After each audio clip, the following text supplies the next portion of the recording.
According to this police chief, the only thing worse than a mob of violent thugs beating people in the street is you noticing things on social media. As this attack is going so viral, the mainstream media can no longer ignore it. But their police chief blames social media commentary. Social media and journalism, and the role it plays in this incident. And yes, guys, that's you. That is you. The post that we've seen does not depict the entire incident. That is one version. Social media and mainstream media and their commentaries are a misrepresentation of the circumstances surrounding any given event. That causes us some difficulties in thoroughly investigating the activity and enforcing the law, and it makes our job more difficult. Just when we thought the vice mayor shrugging this attack off as adults showing bad behavior, the Cincinnati police swine has to swoop in and steal her shine with the stupidest statement ever. Stop filming these street beatings, it's making the police chief seem incompetent. As I honestly don't think she's angry about how difficult a high-profile police investigation is proving, it's just that the social media virality is bringing in federal attorneys to oversee if justice will actually be served, as it really looks like it originally wasn't. And to make matters worse, look at NBC's national coverage of the 5 being charged after the video of violent altercation goes viral, as that title is so carefully tiptoeing over the elephant in the room that is racial implications, but we'll get more into that later. As they report, the chief frames it as a sudden dispute between individuals following a verbal altercation. The chief states 5 face charges, but declined to identify who or what they're being charged with, as those records are remaining sealed.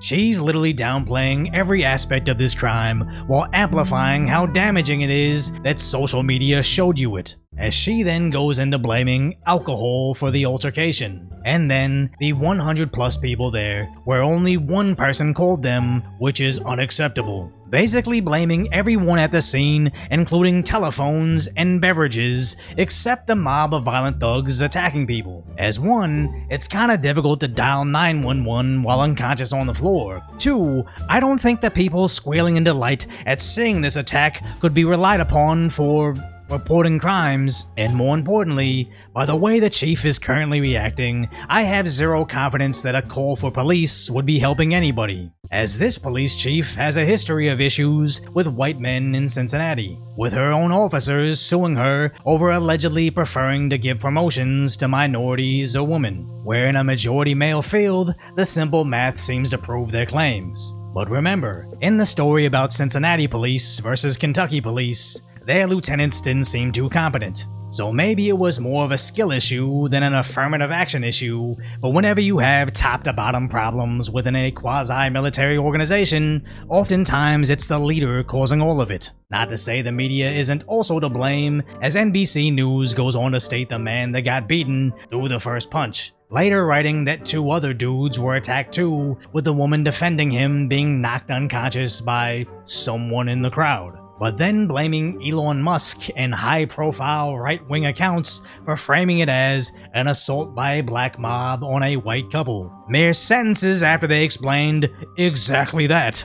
Nobody needed to frame it as anything, as your own eyes provided all the information you needed. It's just insane that the same media that's been race baiting for the last decade suddenly wants to shy away from noticing color. As in my video about it yesterday, I intentionally didn't want to mention race, just trying to make it between victims and attackers. But I still received critical comments about how the news doesn't cover random street fights. I have a trash premise. Never mind the fact that the media basically wets itself when there's a viral fight with racial implications, when one specific ethnicity outnumbers the other specific ethnicity, where in this case, the police will immediately release the names of the arrestees, with the AP connecting it to the Confederacy.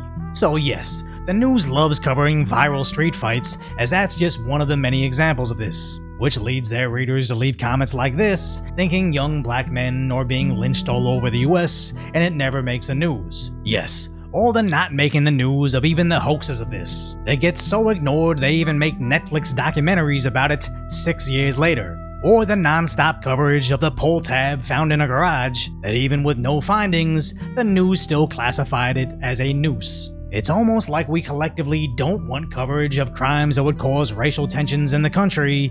We're just curious why the corporate media suddenly doesn't want to cover a story due to those same racial dynamics they seem so obsessed with. But when your local law enforcement finds it more important to shame social media than the actual attackers, you know that the police don't care about the people. She's there to protect and serve the narrative.